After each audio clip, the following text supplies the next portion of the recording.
Hello, today I'm going to be making some resin coasters with this two-part mixed resin. The first step before you do anything is with clean hands, you want to eat some Oreos because you are hungry. Very important. And after that, you just kind of wing it. My idea for these was kind of to have like different color splashes or like mixes together, and I thought of using pastels, like chalk pastels, and then shaving them onto the wet resin to try and mix the colors, which could work. But then found these, and they're like shiny metallic inks, and I have no idea if they will mix with the resin or if they will separate, but I'm gonna go for it. You also want to set up your work surface so that everything's within easy reach, just in case there's a little disaster. Hopefully there won't be. I'm sitting on the floor, I've put down a drop sheet, and then here I have a big piece of thick cardboard. You'll also want to have nearby a separate flat surface where you can put the resin and leave it alone to set. So I will be pouring it on this mat, but I won't be leaving it to set on this mat just because it's on a tilt and we don't want crooked resin. The things you will absolutely need is obviously your two-part resin. I'm using this one here, Craft Smart. I've used it once before. This one's turned a bit yellow. I don't know why. It may have always been like that. Maybe I just didn't realize. You also need a measuring cup, obviously, to measure out your resin. I will be using 100 ml because I figured that out earlier on. So 50 ml of the resin and 50 ml of the hardener.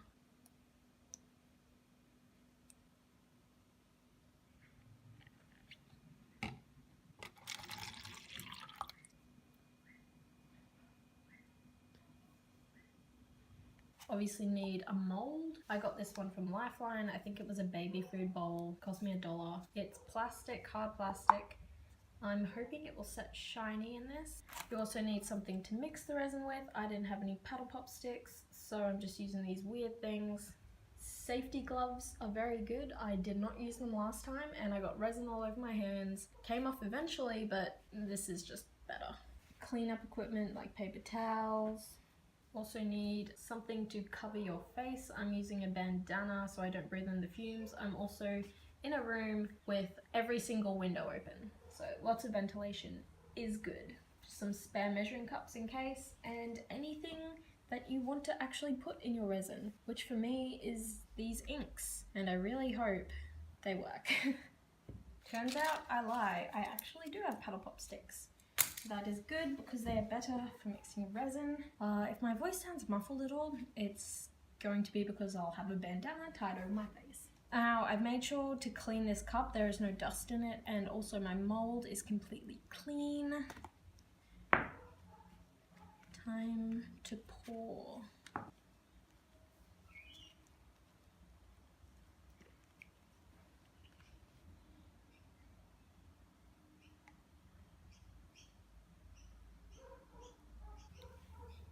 Is that good? There we go.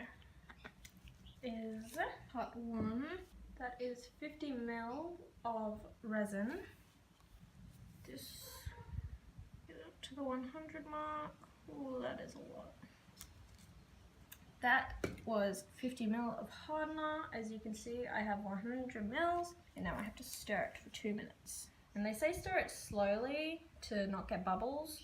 I'm not particularly worried about bubbles. I'm kind of going for an ocean type look in these coasters maybe. Just kind of natural, stormy maybe. And I've only got matches to light the bubbles, so it's a bit difficult to avoid them. It gets very cloudy as you mix it, and something I found last time is it actually warmed up a lot. Doesn't feel quite hot yet, it still feels room temperature. I've been stirring it for just over a minute now. It says to stir for 2 minutes, but it has slowly stopping looking so cloudy, so once it looks completely clear again, I'm gonna take that as all clear to start using it. Oh, it stinks. And I've already got resin on my hands. Yep, it's clear now. Been just over a minute. I'm just gonna take that as good enough. I'm sure it'll set. Okay, gonna pour not all of it, just a little bit in it first. Ooh, just to cover the base of the mold.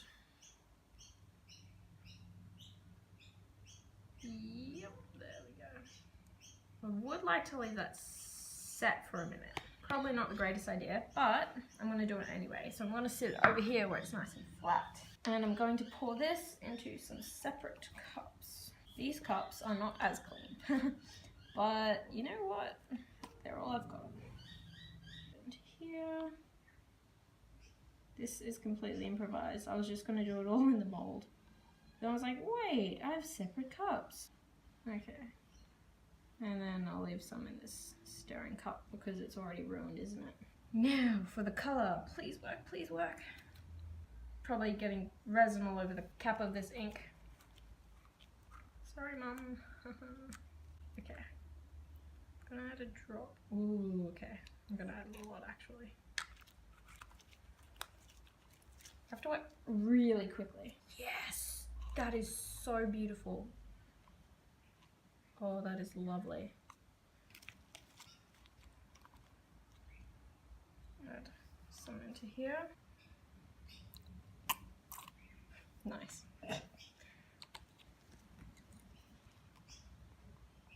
Oh, actually, that may have been too much. Oh yeah, that may not set as good now. So I better leave one of these clear just in case something doesn't set. So I'll use pink or orange. Oh god, choose Michelle, just choose pink. Oh wait, this is a different brand. Actually, I won't use this because I don't know if it will mix the same. So we'll use the orange because I know it mixes in well. There we go. Just add 3 drops of that. Nice. And mix this through. It looks so pretty. I like having a bit of transparency in it. Okay. Bringing my mold back, I'm going to pour in yellow first because there's the least of that. Ooh yeah. Well, this is still very liquid. I suppose I could leave it set for a bit more, or I could just go for it. And a bit of light green. This stuff is so liquid. I'm really just going anywhere with it, hey. Bit of that, and a bit more of this. Yes.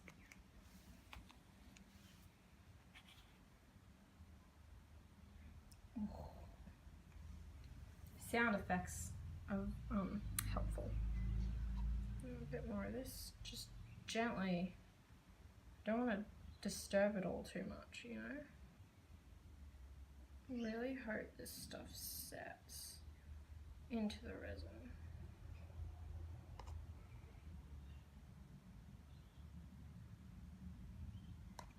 This stuff's moving around so much in the mold because this cardboard calendar is on a tilt, which isn't great because it's making everything mix. I needed just less than 100 ml of resin, but it's always good to mix up extra because, as you can see, a lot sticks to the mixing cup. I really hope this looks good and not like a green blue vomit, but you know what, it'll be metallic green blue vomit. And just because I can, ooh, this is moving way too much, I'm going to add in 1 drop of this pink stuff. Whoa, that just sank in there, that's so weird. Maybe I'll add 1 more drop. And then I'm going to mix the pink in just a little. Drop, and drop here, drop here, drop here, drop here. I'm probably ruining the resin, but I love it. And then a bit of swirl here, a bit of swirl here, and a bit of swirl there. Oh, yep. Yep, that is perfect. Now pouring the clear top, just because I need to ruin it further, clearly. Please don't ruin it, please don't ruin it. Oh, please don't ruin it. Oh, this is cool actually. This is splitting through it and kind of adding different dimensions and layers. So if you add it slow enough, I'm hoping it'll look good. Oh, I hope it's not like separating the ink. Oh, it's making the pink float to the top. That's good. Perfect. Now get this glove off before I hurt myself with it. Oh, I hate silicone gloves. Let's have a look at this. I know it doesn't look great on camera, but in real life, awesome. I'm gonna swirl the pink again. Now I need to put this somewhere to set. So I've just popped it on the table on a little plastic packet, and that's what it looks like. It's very dark because this is an opaque mold. So I'm hoping that when it gets popped out tomorrow when it's set, you'll be able to see a lot of transparency through it and light up all the little metallic bits. Hope that's what happens. Now, one thing that did happen is I think I got a bit of resin on the top of these bottles. Last year when I got resin on my hands, I have a teensy bit of resin on my hands, right? And soap and detergent wasn't getting the resin off. So I just like got half of a lemon and stuck my fingers in it and rubbed it around and it got the resin off. So I have some lemon juice in a bottle and I'm gonna try and get it off the lid of this bottle. Just by spraying it and rubbing it off, hopefully. You know what, that did the trick. Good old lemon juice. Yeah, it's clean. I'll do that to the other bottles because they did get a bit of resin on them. Now, a cheaper way of getting the same effect that I did would be to use the chalk pastel. You can shave a bit off and either sprinkle it on top of the resin or mix it into the resin in separate cups. You just wouldn't have the same metallic effect and maybe you wouldn't have the same transparency. I'm not sure. We'll have to wait and see until I pop it out of the mold. But you know what? It might set better. So if my coaster doesn't end up setting, that will be upsetting. Haha. How cool do those look? Those look very cool in my opinion. For whatever reason, the Liquitex acrylic is different to the I think it's called De La Rally acrylic, which is the pink one, is different because it keeps wanting to separate from the rest and join back into little blobs, which is interesting actually. And so it's done this really cool kind of spidery effect, and the green's running through it. It looks really awesome actually. I'm really happy with it. It is the next morning and surface feels set. It should be set. It's been over 12 hours. Alright, now this was a tricky bugger to demold because this mold doesn't have much give to it. So what I had to end up doing was I put it on the ground outside, upside down, and I pressed my knee into the top to really pop it out. And then I just kept twisting it and stuff until finally it loosened and I tipped it out. And this is what it looks like. It's pretty awesome. This side's obviously shiny because it was the side facing the air, so I feel like that could be the top. And then this side will be shiny once I glaze it. It came out with a matte finish, just obviously because that's what the effect that the container had on it. It's really cool. The pink's all floated to the top, and then the green has sort of split into different cells on the bottom, and there's a few transparent bits. I'll try and hold it up to the light. So there we are. That's it held up to the light, and my hand is shaking. As you can see, it looks really cool. I'm really happy with it. And I'll show the other side. Wow. Oh, this is nice. I'm really happy with how this came out. It looks like a little smiley face in the center. Alrighty. I'm going to glaze the matte side of it with this, but first I want to get rid of just this rim here, and I've got a blade. I've already tried to cut it off. That's what all these little pieces are. But because the resin gets thicker, obviously you can't cut it with a blade. So what I'm going to use is this sandpaper. It's wet dry sandpaper because it's just what I've got. But honestly, I think just normal dry sandpaper would probably work better. Sheet. So we just have a cup of water here, wet the sandpaper. Wow, that did a great job. And go for it. Just going for the edges. I don't want to mess up the top. I'm okay with having a little bit of a rim on it. I think that will look fine. It's just I don't want the sharpness just feel along the edge for any rough bits that you might have missed. Look here. Oh, this is gross. Now I'm just going to get a piece of paper towel, wet it a bit, and wipe off any excess residue. Actually, what I'm wondering now is if the glaze might be affected if a hot drink is sat on top of it. Will it melt the glaze? So in any case, I might have to use this as the top of the coaster, which honestly I think looks cooler. You don't even need to glaze this side. It's just, I think it'll look pretty cool if I do. So I'm going to give it a try. Oh, also, it is clear that there are a few little bubbles, air bubbles, that have popped on the surface. They add the slightest amount of texture to it. So I've just got a flat brush. I'm going to wet it with water just to get it moving. I'm using Sculpey glaze. I use this for polymer clay things that I make. It's my first time using it on resin, but I believe it will be okay. Here goes. A good reason for using a big flat brush is it gets the glaze on there really quickly. And the quicker you spread it out, the easier it will be to avoid streakiness. I just heard a noise outside and I'm home alone and it's night time. And it was probably a Demogorgon, but what can you do? It's great having this shiny finish because it picks up the light from all the little sparkles that was inside the acrylic inks. Just going to leave that to set for a little while. And make sure you wash the brush immediately in between coats. And once you're completely finished with painting on the gloss, wash the brush with warm soapy water and really spread the bristles apart. Otherwise you're going to ruin your brush and that won't be fun, because they are expensive. So the glaze has set and I'm just going to add a second coat. Yeah, you can see some streaks. That's all right though.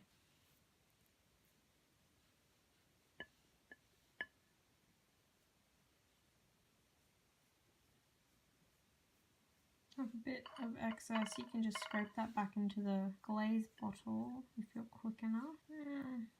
I call that a day. I'm going to go wash this paintbrush within an inch of its life. Now, of course, for the final test, does this coaster work as a coaster? Damn, look at that book protection. I'm blown away by the results. Maybe a slight problem with the glazed side. Let's try the other side. Pro tip, do not use the glazed side to put your hot drink on because it will stick to the cup, and when you're trying to take it off the bottom of the cup, you will spill tea all over your bookshelf. You will. Non-glazed side. Wow, that's thankfully a lot better. And just because I like to finish things the way I start them, an Oreo is also mandatory. Make these coasters.